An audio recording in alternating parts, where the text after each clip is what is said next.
back into Matthew, I wanted to just say how proud I was of this little church last week.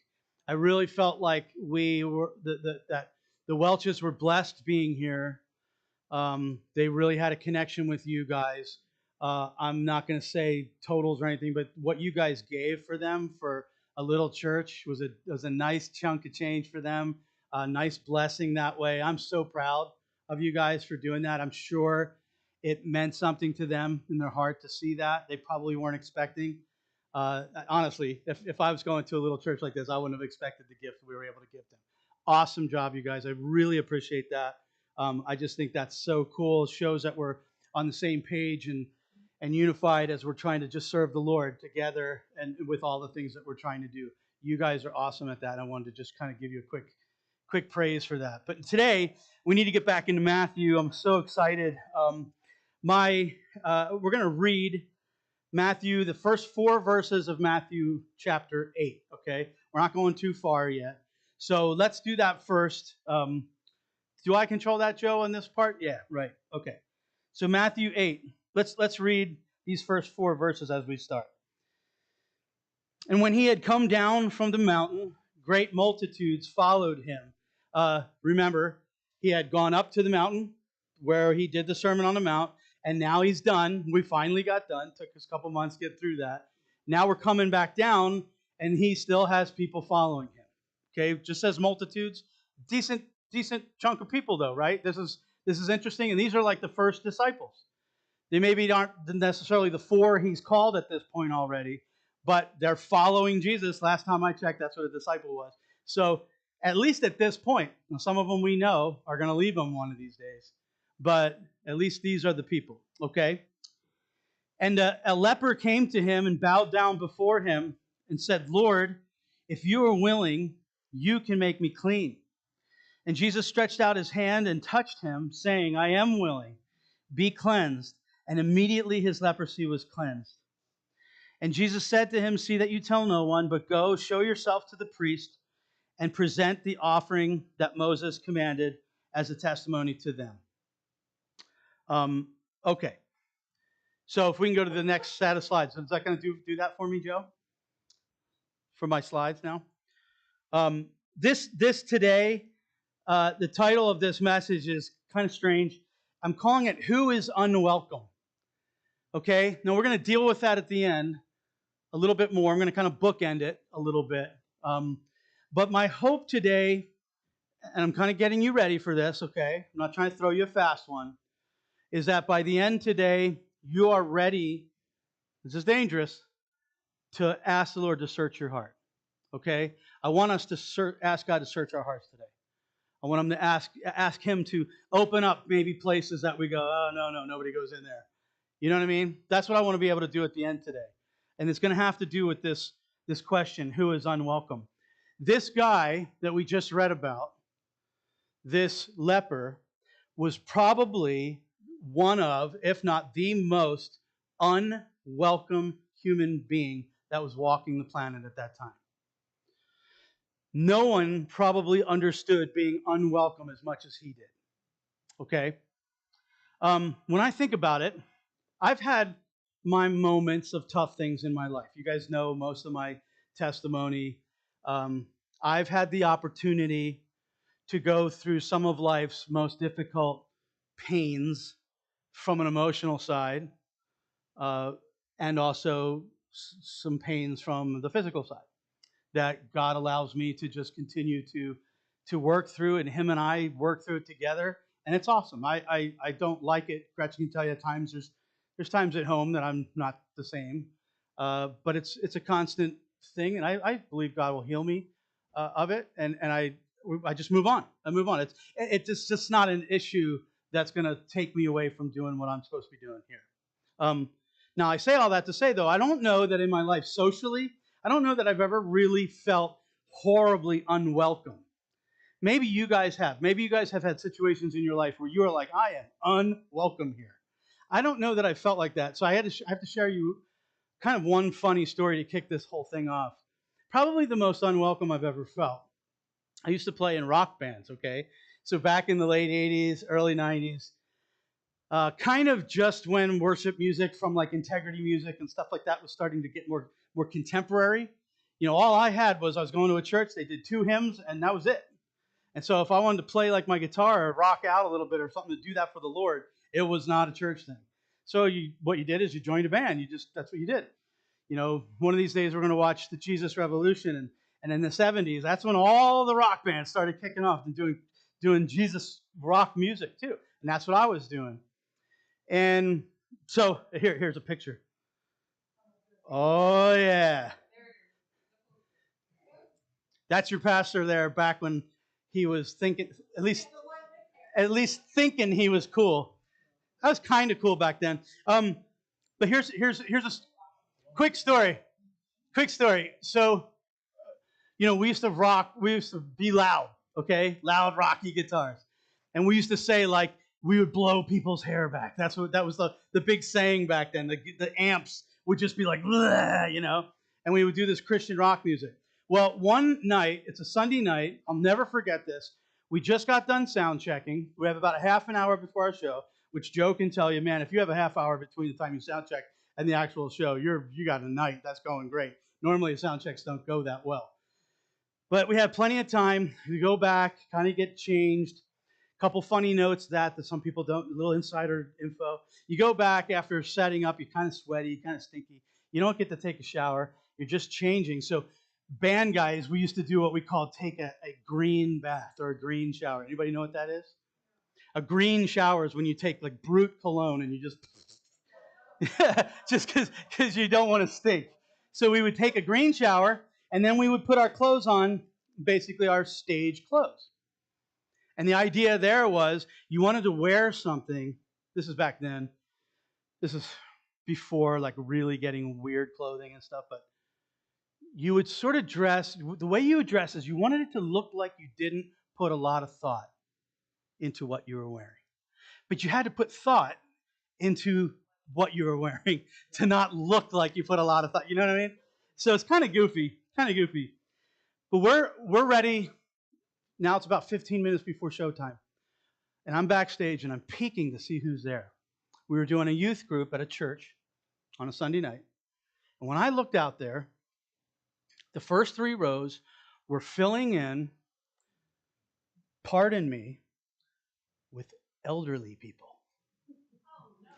Not to be offensive, but the first 3 rows were like 70 years and above, filling in. Now the rest of the church, there was kids all getting there, but I'm looking around going, all this talk about blowing the hair back and being really loud, and in a concert like that, your first chord, your first power chord is just like, here's your guitar and all this stuff, and now I'm afraid I'm going to kill somebody. I mean, it was just like, it was horrible. It was horrible. And what are all these people, like, what are they doing here?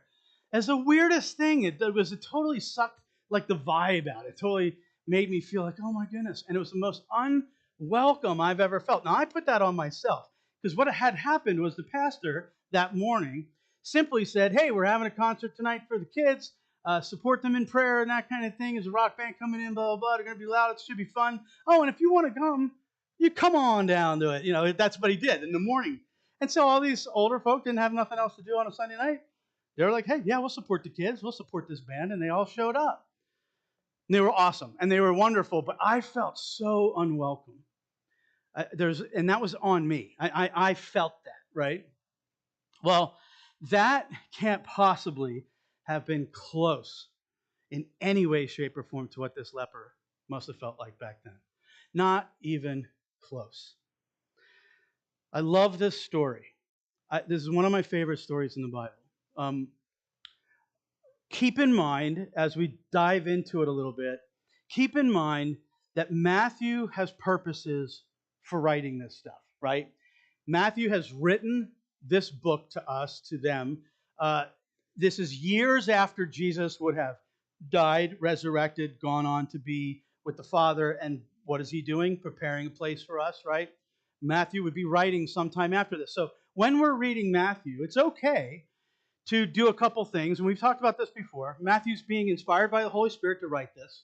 I believe that is helping him write with purpose. It's helping him remember things. It's helping him write some important facts down that had to do with the time.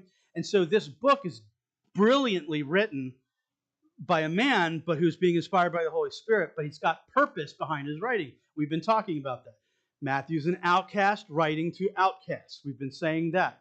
The general purpose that you will always see from most scholars about the book of Matthew is that he's talking about the kingdom being here. The kingdom is at hand. It's Jesus. Jesus is the king of it. He's the Lord of it. And it ain't like what you guys think it would be. That's kind of what this whole thing's been about. It's not like what the Pharisees were planning for, and it's not what you might think. This whole thing has been turned upside down. That's why it's so fun to jump into Matthew first here. So Matthew has a reason when he shares a story. It's not just, oh, this happened now. There's reasons. There's writing behind this, is what I'm trying to say. There's strategy. We already talked about the fact that before the Sermon on the Mount, if you remember, Jesus has already healed multitudes of people. Remember? He's out there, and there's people coming to him from all over the place. And if you remember, what I suggested was that even a bigger deal than the fact that Jesus was healing everybody coming to him was that where they were coming from, on paper, you would have been like, this is going to cause a riot. Because these people hated each other.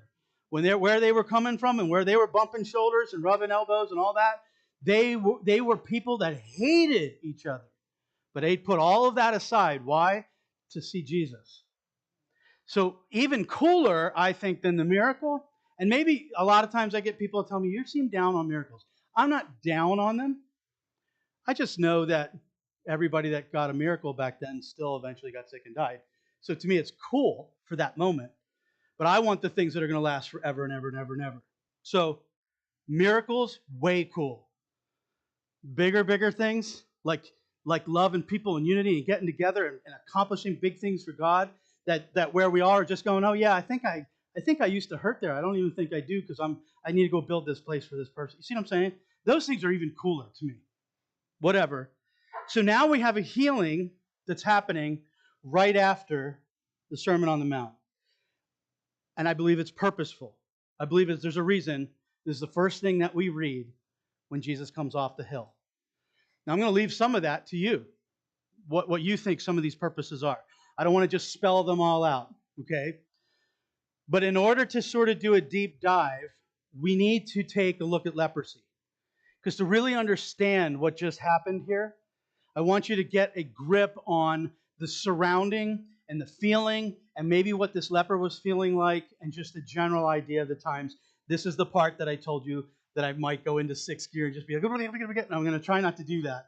But we need to quick do a dive into leprosy, okay? And doesn't that sound like fun? Yes, leprosy. Okay, so I know you came to church going, why doesn't he ever talk about leprosy? This might be the last time. Anyway, so here's some names you need to know when it comes to leprosy. This guy, Dr. Gerhard Hansen, 1941 or 1841 to 1912. This guy is the doctor who kind of discovered the bacteria, Mycobacterium, the stuff that makes leprosy happen. He sort of he went way upstream and figured out why it happens. And so he began to be the guy that started the cures for leprosy. Okay, so up until this time, zero cure. You were in trouble if you got it. When he started to discover things like what he did, and I'm no expert, and I'm certainly there are words I'm not going to try to say when it comes into the medical field. Otherwise, you'll just mock me. But this guy kicked it off. He kicked off the ability to start to figure out cures for leprosy. Now, this is this lady, this is really cool. She, out of Hawaii, where there was kind of technically a leper colony, for lack of a better thing, where they were working on lepers, not in the Big Island, not on the nice places of Hawaii. They were sort of banned to one of the islands of Hawaii that Yeah. So I don't even know how to say that. Gretchen knows how to say that. And it's not the kind of thing like, I love Hawaii so much. When I first read that, I was like, oh, maybe I need to get myself some leprosy so I can go to Hawaii. It's not nice like that. And I'm weird like that. Nobody else says that. This Alice Ball, she crazy if you do the math real quick. She died at 24. And they didn't start like putting the work that she did into effect for years after she died. But now she gets the credit for these oils that they use that can basically cure leprosy. Now, I'm going to say the word cure. I'm going to say in quotes some of the things I've read about it. The idea of actually curing it, there's always sort of like this fine line between curing it and at least stopping the symptoms of somebody that's got it. Whatever, let's just call it a cure. But she's responsible for that. And so here's what that means. Between the 1980s and 2020, there were approximately 6 to 10 million cases globally. Before the 1980s, at any given time, there was 10 to 20 million cases in the world, all with the belief that there's not much they can do about it. Today, it has dropped roughly to about 200,000 cases worldwide a year reported, but there's things that can be done about it now. So between about 1994 and 2014, an estimated 16 million people were cured of leprosy. Pretty cool. Pretty cool. Couple of different forms of it. So here's something I didn't know, and I'm going to be careful about the way I translate this. Two main forms, and it has to do with the amount of bacteria that's being affected. So the smaller amount, I think it's called Pauci bacillari, which or bacillary, whatever. Am I saying that? Anybody know? Am I saying that right? See, y'all don't know, so I can say what I want. Yeah, so I can say whatever I want. Anyway, the problem is this is on YouTube, so there might be people going. But that's when it kind of comes in smaller patches. It's not like an overwhelming thing. Okay, when it becomes multi-bacillary or bacillary is when it becomes more extensive around the skin, and it affects your skin, your peripheral nerves, that kind of thing. So in essence, what happens is you start losing your nerves. You can't feel things anymore, and that's why it affects your nose, your ears, your fingers, your toes, your extremities, because as you can't feel that anymore, you could be burning your hand and not even know it. You could get a serious infection and not even know it. To one degree, I didn't bring a picture of it because it's really gross. I kind of know what this is like. You guys have been praying for my hands. My hands are very, very numb. One day, all of a sudden, I show Gretchen, like, look what just happened to me. Here I had been leaning my hand on a hot pan, just literally like a cartoon, like not even thinking about it. Had a huge, third-degree burn on my hand right here. Healed awesome, thank God. It really healed. I heal really well, but it was like an example of, wow, I wasn't even feeling that. Really strange. I was going to bring pictures of it, but it's really gross. So in the worst cases, guys, I'm warning you, these aren't fun to look at, but like here's what somebody's hands might look like. That's somebody with leprosy, these serious cases. Here's what somebody's feet might look like. Brutal, huh? Okay, so just to kind of start wrapping our minds around that. How about leprosy in the Bible? Leprosy, that's leprosy today, but how about in the Bible? Basically, there are 9 places that talk about leprosy in the Bible, okay? Let me throw them at you really fast. This is why I'm going fast, because this isn't necessarily what you're going to take home today and be like, this is going to really affect my week. But it's just to learn, okay? We have Moses with his hand, if you remember. We have Miriam, Naaman, the one who was healed by Elisha and in Syria, and started off all kinds of healing, interesting things in that area that we've studied before. We have Gehazi. We have the 4 lepers mentioned in 2 Kings. We have King Uzziah, if you remember him. We have this place here in Matthew 8, which is also harmonized in Mark and Luke. Mark and Luke both talk about this story. And then we have Matthew 26. We'll read about that someday with Simon the leper. And Luke 17 mentions 10 lepers in one shot, just to name a few Bible things. What we need to know today is that leprosy in the Bible for the Jew was always equated with a blending, so to speak, with a disease, so a practical physical disease, but also a blending with a spiritual punishment, whatever, from God. There's always a blending there. It's hard to know sometimes when you're reading through Scripture when you talk about clean and unclean. If you remember what we just read in the story, he says in Jesus, and his leprosy was cleansed. It doesn't use the word healed, it just says cleansed. That's an interesting, vague word we're going to talk about in a little bit. But the idea is that somebody who had leprosy, they would call them unclean, and they had instances in their Old Testament. This is the Jews. Instances of the Old Testament where at least 3 people had been, quote unquote, stricken with it from God. So that's how they looked at it. It wasn't just something you picked up because you weren't being careful. It was really, really viewed as something from God. So there are the 3 places in the Old Testament, just because I mentioned them. You had Miriam for slandering Moses, and hers only lasted for like 7 days. It was sort of a temporal type of thing. You had Gehazi for his misuse of power, and you had King Uzziah when he infringed on the priestly office. And from all testaments except for Naaman, they all died of their leprosy. So you can imagine with what we've been talking about with the Pharisees, you can imagine how they've taken and made people to feel with this disease. They've already made people feel like garbage anyway. And that's what the Pharisees are good at. That's why I'm preaching on it so hard, because I feel like the church in America today is really good at making people feel horrible about themselves. But imagine you're a person with leprosy. You have a Pharisee that's going, well, yeah, not only is God mad at you, but you're also disgusting, your disease, and get out of town. I mean, this is some horrible, horrible, unwelcome stuff. You can imagine how they were. So anybody with leprosy was considered an outcast. They would call them the walking dead. They would call them unclean. The Talmud, which was being basically generated and set up during the time of Jesus, had 61 different, what word do I want to use? Afflictions that a Jew could sustain, again, most likely from God. 61 of them, and leprosy was right at the top as one of the worst ones. The only one that beat it out, anybody guess? Death. So you had a list of 61. The only one worse than leprosy was death. Okay? In all of the writings that we have from back then, medical, dietary writings, healing traditional writings, even the superstitious stuff, nobody mentions leprosy because nobody could do anything about it.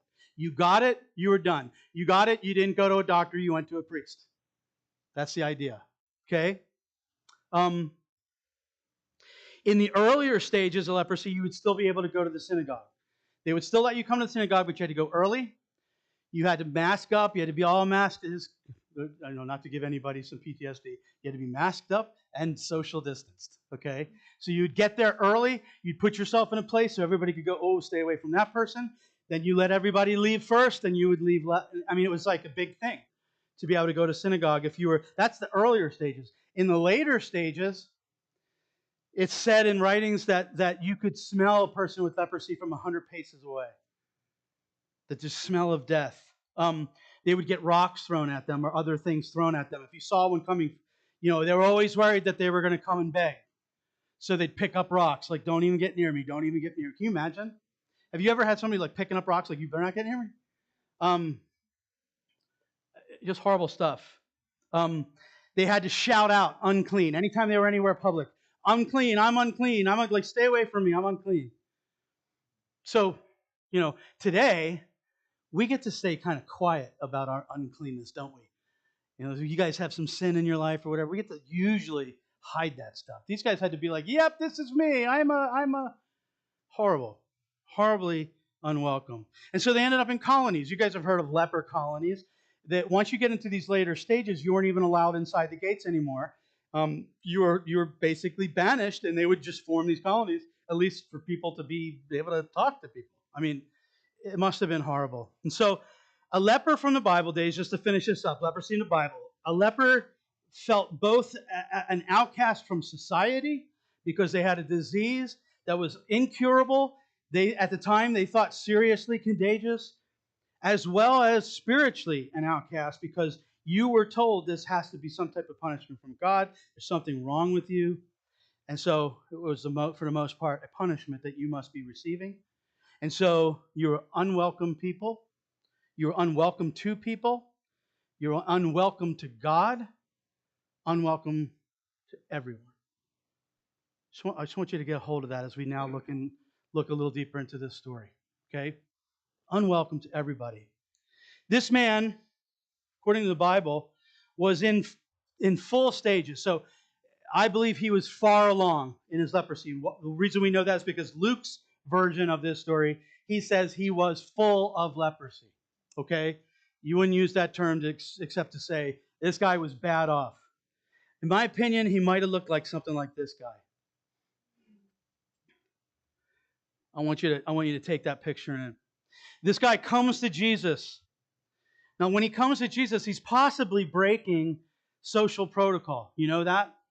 There's probably some social protocol he's breaking because he's coming to Jesus. There's multitudes following Jesus. This guy, for all extents and purposes, if he's ever tried to approach anybody else, he's probably been had rocks thrown at him. He's probably, this guy has been put in his place many times, and yet with Jesus, he's breaking some type of social protocol to even come to him and bow before him. Pretty interesting. Now, some scholars say maybe he wasn't breaking social protocol as much as we may think. And I kind of like to think about this, and this isn't in the Word. This is just the Rabbi, Lord, King, Jesus that I love and follow. It's so like Jesus in his rabbinical teaching way to show up at places, just happen to show up at places where an awesome thing can be done and an awesome lesson can be learned. We've seen that before. Jesus just digs doing that. It's just slightly possible, and I'm not making this up. I've read this in many places. Some scholars believe just so happened maybe Jesus was walking by a leper colony.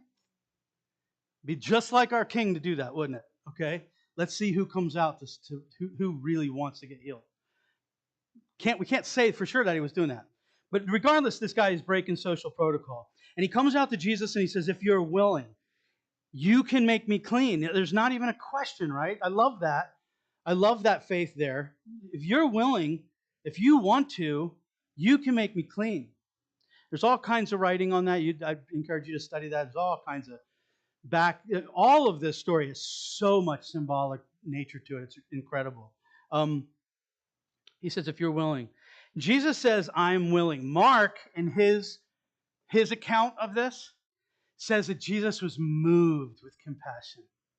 Jesus doesn't just go, yeah, all right. Like, that's not what Jesus does. He doesn't just go, yeah, okay, yeah, sure. It says he was moved. Moved. Oh, I love Jesus. Don't you guys love him? I mean, it's just so cool. He was moved with compassion. This guy I'm leaving this picture up here on purpose. It's hard and troubling to look at. I want you to be troubled with it. Because this is the person everybody would have been like, oh, geez, what's this leper doing here? We just had a nice message up on the hill. We're trying to go have lunch now, or whatever they're saying. And we got to look at this. And Jesus, everybody just go aside. Oh, he's amazing. And Jesus says, I'm willing. There's three cool things I want you to see from this healing. There's lots more, but for today's sake, I just want you to notice three cool things, these things that I think are cool from this healing. The first one I've already mentioned is sort of the unclarity of this word clean. There's this mixture of both the physical and the spiritual. Matthew records that Jesus simply says to him, or that he is immediately cleansed from the leprosy. In other places, we're going to see Matthew use the word healed. Here he says cleansed. Now, one of the cool things about that is, I want you to just embrace this moment for a second. This guy didn't make Jesus sick by Jesus touching him. Everybody else must have gone, he must have been able to hear a gasp when he reaches out to touch him. Like, don't do it, right? Jesus reaches out to touch him. There had to have been a gasp, and there was no transfer of this man's sickness or sin to Jesus. Jesus didn't take it on. Okay? But he would one day. He's gonna. That just kills me, you guys. He doesn't hear, but he's gonna. He's gonna one day be on the cross, and our sins and our uncleanliness and our sickness is gonna transfer to him on that cross. One day is coming, and he's gonna do that. Oh, I love that. I love the symbolism stuff. One day, he would be on the cross, and he would say, my God, why hast thou forsaken me? And he says it so that we wouldn't have to. Embrace this unwelcome creature this guy is. And he's not that way to Jesus. My second favorite cool thing about this is that it says he touched him. We already talked about it, but he touched him. Look, guys, he could have just spoke it, right? He could have just been like, yeah, you got it, buddy. Awesome. Yeah, you're healed, right? It says he's moved with compassion and Jesus touches him. Oh, man, that's so important to me. I don't know if I'm just weird that way. Maybe it's because my love language is touch. At least my number one is. He could have just spoke it. But don't you think that there was probably an emotional, social, soulful exchange that needed to happen as well? This man quite possibly hasn't been touched by another human being for years. And Jesus knows that. He knows this guy needs more than just to get fixed. He needs to be touched. He needs human touch. He needs to feel the hand of Jesus. Jesus reaches out. Jesus knows. I love that. You guys, it's partially why when we pray for people, we do what we call laying on of hands. I want to be a church that's okay with that. We lay on hands because people sometimes just need that interaction. They need that. We need it. Some of us need the touch from God so badly. And so we lay on hands. The Bible, Paul will talk about laying on of hands and different things like that. We have look, I'm going to get on my soapbox for 1 second. We have turned that into such a ridiculous circus, in my opinion. One of my favorite pastors I've ever seen pray for people was Rick. He used to pray for healing for people, and the way he would do it, and this is the way I want to be, he would just put his hand on their shoulder. He'd actually do this. Lord, please heal them. And he would just, it just to me, I'm sorry, maybe other people have different ministries. I don't want to be judgmental, but I get sick to my stomach when I see this stuff, and I see the smack, and I see the show, and I see it like, oh, come on. Maybe that's what you're called to do, and I'm forgive me out in internet land. But I just feel like I don't like it. How about if I just say it like that? It feels contrived. And it just feels like a show. Jesus reaches out and knows exactly what this guy needs. Here's the third cool thing. Third cool thing is that Matthew takes the time to say he was immediately healed. He was immediately cleansed. This wasn't like it didn't take time or anything like that. There's a reason that he would say that. Can you imagine it? Take a second. Imagine it. If that guy looked like this, what does immediately healed mean? Does that mean it was like, boop, boop, boop, boop, come back? Everything coming back? Is it possible that immediately healed meant that he looked like this afterward? Doesn't that break you? Can you see that? Can you see can the crowd see? Can you see what they saw? Maybe he looked like that right afterward. How cool is that? This is the coolest place. I love Jesus. Now, to kind of start to move towards landing the plane, there's an interesting directive Jesus does here right after he does the healing, okay? And it's important. There's a lot of symbol to it. There's some interesting notes that many scholars have taken. Whatever you want to say, it's just worth noting, okay? Interesting directive. Jesus then says to him, go tell no one, but go show yourself to the priest and present yourself as an offering, or the offering that Moses had commanded, okay? Now, some of you have no idea what that is. That's okay. Leviticus 13 and 14 are the two longest chapters in Leviticus. They happen to fall smack in the middle of Leviticus. And if you are at our Bible studies on Wednesday night, you'll know the significance of the fact that it's right smack in the middle. That usually means there's some purpose to that, but that's for Wednesday night, people. No, I'm just kidding. It's kind of cool that it falls right in the middle. Two longest things. Leviticus 13 talks mostly about how to diagnose somebody with it, how to figure out that somebody's got leprosy.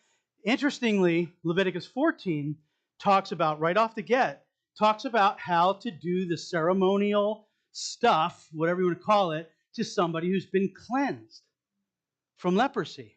Now, that's what Jesus is telling him to do. Now, what's interesting about that is according to all of our Bible, and according to history in general, We don't got no history of people getting cleansed from leprosy. It just don't happen. Like Leviticus 14, it's like, oh, this is nice. If it should happen to happen, do it this way. But it never happens. The only person it happened to is Naaman. And Jesus actually says that. Listen to what Jesus says in Luke. This is just to back up what I'm saying here. In Luke 4:27, he says, and I don't have it up on the board, and there were many lepers in Israel in the time of Elisha the prophet, and none of them was cleansed, but only Naaman the Syrian. Jesus says that himself. This is not a common thing. Now, if there were people that were supposedly cleansed, here's where some scholars give that a little bit of room, is because at the time, since they didn't exactly know how to diagnose it all the time, sometimes people were misdiagnosed with leprosy and they just had some bad acne or something. And maybe that sounds funny, but I mean, that's, you could see where somebody would be like, oh man, you need to take care of that. And so, and then it goes away and they're like, oh, that's possible. Some scholars have said that. But Jesus himself said, this ain't something that we see every day. So now he tells this guy to go to the priest and go through this. One of the things that Leviticus 14, and I'm going fast because I want to wrap up, but Leviticus 14 talks about, and I'm not going to share the whole thing because it's tedious, but some of the neat features of this ceremony that they do. One of them is they'll take two doves, kill one of them, and they take the blood from that dove and sprinkle it and pour it all over the other dove, and they let the other dove go. And that sign of the one living and covered in the blood of the likeness of the other one. This is in Leviticus, long before Jesus comes on the scene. And we look at that now and we go, oh, what a beautiful picture. The watching of the one dove that gets to be released into life covered in the blood. Pretty cool. Another thing they would do is they would shave the whole body. They would shave the whole body. Practically, that's smart, right? Because you're looking for leprosy to show up in other places. So that's just a smart thing. Not all the Levitical laws are these moral, God, like, oh, you got to do this thing. Some of them are just like, no, go take a bath. I mean, some of them are that simple. But so that's smart. But another symbolic part of that whole shaving is to sort of represent like what you looked like when you were a baby, New life, starting all over again. Pretty precious, really precious. One other one I'll just mention, there's more than just three, but there's another one where they take the blood and they take oil and they put it on the right earlobe and they put it on the right thumb and they put it on the right toe of the person who's been cleansed. And the idea is like now you are going to watch what you hear and think about and all of that, what enters here. And anything you put your hand to, you're going to be careful. It's going to be for the Lord, that kind of thing. And wherever you go, you're going to go in the name of the Lord. Really neat stuff there. Here's the most fascinating part of it, and I hope you catch this. I love this. There's one other traditional ceremonial thing that looks just like this, that looks just like somebody who's been cleansed of leprosy. It's when they bring in a new high priest and they get him ready before he takes office. Now, I don't know. I'm looking out. I'm going, is that registering with anybody? Just like us. Just like us. Cleansed, not just cleansed, but made high priests. Not just an outcast, unwelcome leper, but high priest. Is it just some kind of, whim that like these are like practically the same exact ceremony? I love that. I love that. Look, why? Here's just the last thing I'll say about that, and we'll move on. Why send this guy to, at the time, was a completely corrupt temple system? At the time, this guy probably got sent to Caiaphas or Annas. Those guys were the chief priests there. And this was a corrupt temple system. Why would Jesus send him there? Now, there's some answers to that. I just think they're interesting. One is that maybe Jesus is adhering to the Levitical law. That's a good enough answer if that's all it is. If what he's saying is like, hey, we got ourselves a cleansed leper, get on over to the temple. They're going to be surprised to see you. You know what I mean? I like that one, but I also kind of like the idea that maybe Jesus just compassionately, lovingly gave him some good advice, which is like, hey, go get yourself to the temple, you got to get yourself back into society, and you got to get their stamp of approval. So this is just a good idea. Go do that, right? We always think of Jesus as this like maybe Jesus is like, hey, buddy, yeah, go get yourself checked out at the temple, right? I also like to think, though, that there is a little bit, I think this is fun, but that Jesus maybe is sending this man to Annas and Caiaphas just as a message. Yeah, go rock those guys' world. Those guys haven't looked at that section of Leviticus in forever. They're going to have to dust that section off. You're going to be like, hey, I'm here for the ceremonial washing. I'm no longer a leper. And they're going to be like, oh, where was that? I'm not saying that they would say that because they knew the Torah, but I am saying that they would have been like, yeah, what when do we do the doves part? When do we? To me, I think it's fun to think that Jesus was like, yeah, go rock their world. I think there's maybe a combination of all three of those things. I don't know, but whatever it was, here's what I want you to grab hold of. Whatever it was, we have a story of an outcast turned into a high priest. We have a story of an unwelcome person being welcome. Look, when we have the proof of this, look, 1 Peter 2:9. Listen to this as we're getting to the end here. But you are a chosen people, a royal priesthood, a holy nation, God's special possession. I love being called a special possession. Only Pastor Mike, he's the only other one with me. Right? Isn't that cool? A special possession, that you may declare the praises of him. That's all we're about. That's what we're here to do. Who called you out of what? Into his wonderful light. We're all this story. We're all called out of this and called into holy priesthood. That's what's so cool about this. All the symbols. It's what we are. It's who we are. Oh, I love it. I love it. Look. I can see the runway. Okay, plane's coming in. Look. Months ago actually. Probably a month and a half, 2 months ago. I was going through some of this and studying some of this. And I felt like God gave me, I wonder what to call it. Not necessarily a directive, but sort of it's as if God said to me, Dan, here is going to be the DNA of everything you're going to be about for the rest of your life. And so naturally it would be the DNA of a church that I happen to be the lead pastor of. It would be part of this DNA. It'd be part, because if you don't like it, then I've got to go do this somewhere else. That's that. In other words, that's not an ultimatum. I'm just saying, if you guys aren't behind this, then maybe I'm at the wrong church. But God gave me this idea, and that day I wrote it out. I printed it out. I put it in a frame, and some of you may have noticed. I stuck it up right there where everybody gets their coffee and their water and that kind of thing. And boom, I felt a little bit like Martin Luther.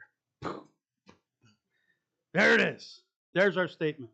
And it comes from this story. And this is what I want to be all about, because I feel like it's what Jesus was all about. Okay, and we can have a talk someday if you think I'm wrong, but here it is, okay? Here it is. I can hardly read it.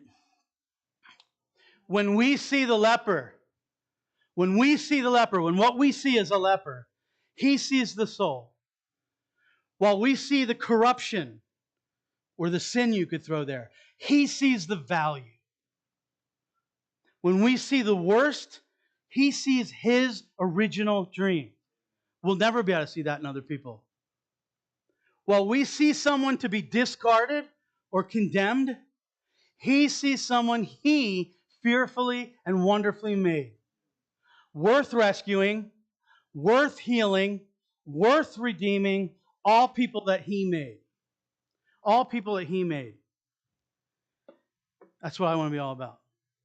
Remember, I've been telling you that love isn't about accepting everybody. Love is about valuing everybody. I can be totally against your lifestyle and still love you and value you. I can just, look, one of the problems with our society today is we all get so offended when somebody goes, hey, you're making a mistake. Tell me I'm making a mistake. It's so nice to live in a world, or at least in my own little world, where somebody can go, Dan, you're getting that wrong. And I can be like, you're right. Look how dumb I've been. It's so nice to live like that instead of getting all offended. We're so afraid of sin offending people that we can't even talk about it anymore. Oh, man. But it needs to come from value, because we've been talking about it. sometimes when we talk about people's sin, it just so happens to also be stuff that annoys us. And the church has been annoyed for too long. We need to get off of that. We need to. So, in ending, the big question, who is unwelcome? Who are the unwelcome? Now look, I'm not going to answer that question. And I also want to, this is a part where I'm going to go just a smidge long because I wasn't going to plan on saying it, but it happened. It happened, and I need to just say something. I am not saying that all of a sudden today, this is not what your pastor is saying, that you just need to welcome everybody. That's not the point. There have been some of you maybe have been abused in your life, physically, sexually, horrible things happen to you. I'm not telling you that God's telling you just need to welcome those people right back into your homes. Please don't hear it that way, okay? I'm talking about the nature of our heart, the nature and the foundation of our heart level, the way we look at other people. I want you to ask God today. I want you to allow Him to search your heart to say, Lord, who might be unwelcome? Who might be unwelcome? There might be people that are supposed to be unwelcome. Jesus just told us to be careful about the false prophets and stuff, right? So, I mean, Jesus talked about people that, hey, if you're going to unwelcome some people, it needs to be those type of people, right? That's why I'm not trying to sell you on this, just like, hey, we just need to be. I'm not trying to do that. But you guys, I'm hoping you'll catch the spirit of your heart. What we need to have searched is, Lord, who might I be unwelcoming to? Who might be out there that annoys me? Ooh, that's a tough one when you're driving, especially in Eugene. Gretchen and I had the other day where I started out and something was flying up and I stopped my car real quick to let him go and I did this. Guys, they just went like that, like sorry. And they were like, and I'm like, what the? You know, like I couldn't believe how much I was getting chewed out. All I did was stop. And yeah, for a moment there, I was like, that's the unwelcome. You see what I'm saying? Like I'm not. And look, here's where I have to just address this because people have asked me about it. And this is a message that was forming a year ago. Okay? So this has nothing to do with the commercial we just saw for the Super Bowl. Some of you may be hearing about that. This whole thing, I just need to say a couple things because somebody asked me about that. Look, if you haven't seen it, good for you. You don't need to. I'm not saying anything evil about it. It's just, to me, it was a whole lot of money put into take a big swing and a big miss. That's how I looked at that commercial. And here's why. It had a fallacy on two levels. If you don't know about the commercial, it was done with a song, and then it showed many paintings of people in these weird positions of washing someone else's feet. And the person in the position was typically white. Just throwing that out there. But the person whose feet were being washed were either like somebody from the black community, their feet were being washed by a cop. There was somebody that looked like they were from LGBTQ. There was somebody that had just probably coming out of the Planned Parenthood and probably just got an abortion. All these different people that are so-called outcasts from the church. That the church. Now look, the idea was, well, Jesus washed feet. And He gets us. That's the name of the whole advertising thing. He gets us. Well, of course He does. Look, I'm not against that part. Of course He gets us, right? But be careful, church. Maybe you like the commercial. I'm not trying to say that you're dumb for that or anything like that. At least they're trying to put out a Christian message on a Super Bowl day. I'll give them at least credit for that. But here's why it was a big swing and a miss. Two reasons. One is because it perpetuates the message that if we're against a lifestyle, that means we must be hating. And that's not what it means. Okay? Just because we may say, look, this is a lifestyle that's hurting you. One of the pictures was somebody who obviously had alcohol all around them, so they were an alcoholic. And the person, it wasn't Jesus, it was somebody washing their feet. Beautiful, right? Yeah. Beautiful. Are we telling that person, but go ahead and continue to drink your life away? So there's this idea of just because we're against a lifestyle, or think a lifestyle is really bad for you or not doing well for you, does not equate to hatred. The reason it has become equated to hatred, and I'm preaching at you a little bit, but that's because the church has been annoyed at those sins. And that's where we got to break off. Some of this is our fault, you guys. Some of this is our fault, the way we have treated sin. It is sin. And I wish we could all just go, hey, I'm a sinner. Are you a sinner like me? Yeah, let's go not sin. But you know what I mean? Like, let's go be sinners. Let's go be sinners saved by grace in the blood of Christ. And like, you can tell me what you see in me, and I'll tell you what I see in you. And let's not get offended. Let's just go, hey, we're all a mess. It's so much better being like that than be like, do not tell me that what I'm doing is wrong. Right? But the reason they've become like that is because we can't just tell somebody in the LGBTQ community, or somebody that's drinking every Friday, Saturday night, or somebody that's going and smoking this or shooting up this, or somebody that's, I'm being careful to look all around because I'm not saying anybody hears. You see what I'm saying? It's different when we're annoyed at that. It doesn't matter how much we may value that person. We got to stop that. And the other big fallacy of the commercial is, sure, did Jesus love those people? Of course he did. First of all, they got the story wrong. Jesus washes his disciples' feet as a sign to say, you're never going to be above this, right? This is what servanthood is. This is how you show other people you love them. You don't rise above this. You wash each other's feet. That's what Jesus said. He didn't say you just go around washing the world's feet. Okay, so they mixed the message up a little bit. Still tried to be nice. Even if I give you that Jesus goes and washes the feet of somebody who just came out of Planned Parenthood, or he washes the feet of somebody who just got drunk the night before, or he washes the feet of somebody who's struggling with same-sex attraction or transgenderism or all these things. Jesus loves that person still, and he's still maybe willing to wash their feet. He still got up and went to the cross for that. We need to embrace that. That's where this commercial got it wrong. He didn't just sit there and go, okay, you got nice clean feet now? No, he got up and went to the cross for that very sin that got them dirty in the first place. This message is not about that, about who we're being unwelcome to. And I needed to make a cut from that, because this is not a message about the stupid Super Bowl commercial from last week, but I know anybody who might listen to this might go, oh, he's speaking because that commercial came out and caused a whole bunch of stir. And it did. It caused a lot. There was that commercial cost millions of dollars. That was a pretty hefty swing and a miss. Pretty expensive swing and a miss. This message is not about that. It is about, God, will you search my heart? How I might be treating other people.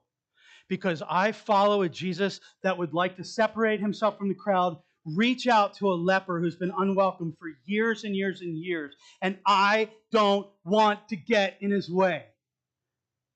I don't want my actions, where I go with my life, the things I say, the looks I give people. I don't want to be in my master's way when he's ready to heal somebody, when he's ready to turn somebody's life around. I don't care what they're doing. I don't care what kind of lifestyle they're living. My master, the guy I follow, the Lord I follow, is excited about the opportunity of letting that person repent. All that means is turning to him and let him do the work. Let him completely heal them. That's who I want to follow. And I don't want to be in the way. And so today I'm just asking you, ask the Lord to search your heart. Who might be unwelcome in your life? Who might you be in the way of right when the Lord is ready to do something? Might be somebody at work. Might be somebody in your household. Might be your husband and wife. Whatever. Boyfriend, girlfriend, pet. Hopefully you don't have a pet that's doing that. Everybody understand? So here's how we're ending. I'm just having Joe play a song. I was going to play this, but I didn't want me sing it. I want to go through what I'm asking you to go through in the next 5 minutes, and we're done. Okay? Just we're going to listen to the song. Let it do whatever it does to you. But just in these moments, I want to dare you. I want to press you. I want to say, Lord, search my heart. Who might be unwelcome in my life? Who might I be in the way of? Maybe, last thing I'll say, maybe you're the one feeling unwelcome even right now. And I want you to just say, Lord, it doesn't matter. Right now, I feel unwelcome. Ask the Lord to help you deal with that and seek prayer. Seek somebody to pray for you about that. Even just seek a hug.